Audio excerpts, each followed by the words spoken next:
মসজিদের বাইরে তো মারধর করে লিফলেট ছিনিয়ে নিয়ে গেছে ছাত্রলীগের কিছু গোলাপান।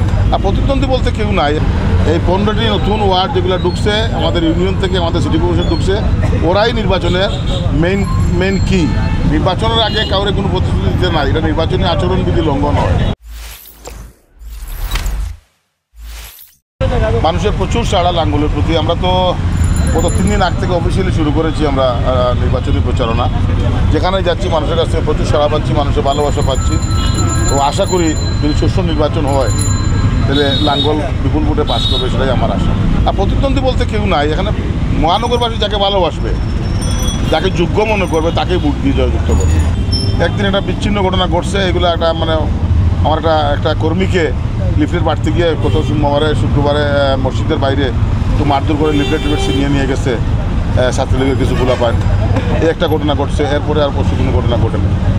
এই 15টি নতুন ওয়ার্ড যেগুলো ঢুকছে আমাদের ইউনিয়ন থেকে, আমাদের সিটি কর্পোরেশন ঢুকছে, ওরাই নির্বাচনের মেইন কি আমি মনে করি।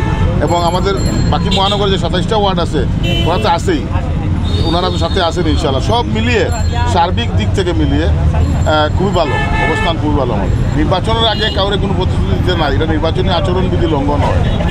প্রতিশ্রুতি বলতে কোনো জিনিস নাই। আমি যদি মেয়র হই, আমার ওই 42টা ওয়ার্ড নিয়ে আমি কাজ করব। 42টা ওয়ার্ডের আমি উন্নয়ন করার চেষ্টা করব, যাতে ওরা বিশুদ্ধ পানি পায়, পর্যাপ্ত লাইট পায়, রাস্তা বড় হয়, এগুলো আমরা খেয়াল রাখবো এবং নান্দনিক একটি সিলেকশন করবো। এটাই আমাদের কথা, কিন্তু কোনো প্রতিশ্রুতি নাই। 21শে জুন যেন সিটি নির্বাচনে ভোট কিন্তু ফেয়ার হবে। আপনারা সবাই নির্বাচনে যাবেন, নির্বাচনে গিয়ে ভোট দেবেন। সিটি নির্বাচনে ফেয়ার হবে এবং সবাই গিয়ে লাঙ্গল মার্কায় ভোট দেন। একবার পরিবর্তন আনেন, আমাদেরকে 5 বছরের জন্য দেন, দেখেন আমরা কিছু করতে পারি কিনা না, জাতীয় পার্টি কিছু করতে পারে কিনা না সিলেটের জন্য। যেহেতু এটা এরশাদ সাহেবের সেকেন্ড হোম ছিল, সেই হিসেবে আমরা এবার প্রথম এসেছি সিটি নির্বাচন করতে।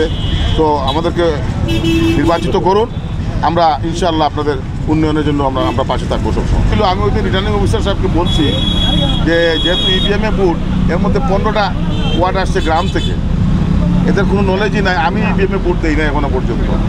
সো একটু আগে 6 মাস আগ থেকে যদি ওখান থেকে জানানো দেওয়া হতো প্রজেক্টরের মাধ্যমে, তাহলে ভালো হতো। ওনারা বলছেন করবেন, আমি বললাম কবে করবেন আপনারা, আর তো করার সুযোগ নাই।